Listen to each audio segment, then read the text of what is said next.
Kumusta mga kaibigan, maligayang pagdating sa aking channel.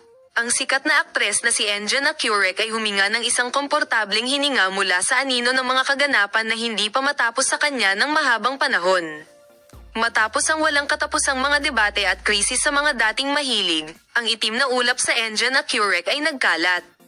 Ngayon nagtanong ang lahat, paano ipagpapatuloy ni Enjan ang kanyang buhay pagkatapos nito? Hindi lamang sa kanyang pribadong buhay, kundi pati na rin sa kanyang karera. Ang sikat na aktor na nagkaroon ng isang nakamamatay na panahon ay sa wakas ay naghahanda na itayo ang kanyang sarili mula sa simula. Gayunpaman, ang prosesong ito ay hindi madali. Una, ang mga pintas ng kanyang kaugnayan kay Tuba Buyek Usten at sa wakas ang malupit na mga pahayag ng mga dating mahilig ay na-cornered. Ngunit pinamamahalaang niya na makalabas sa lahat ng ito at ngayon ay nakatuon sa kanyang hinaharap. Enjan Accurek, ano ang gagawin mo ngayon? Ayon sa kahulugan mula sa agarang paligid, si Enjan Accurek ngayon ay nakatuon lamang sa bar race.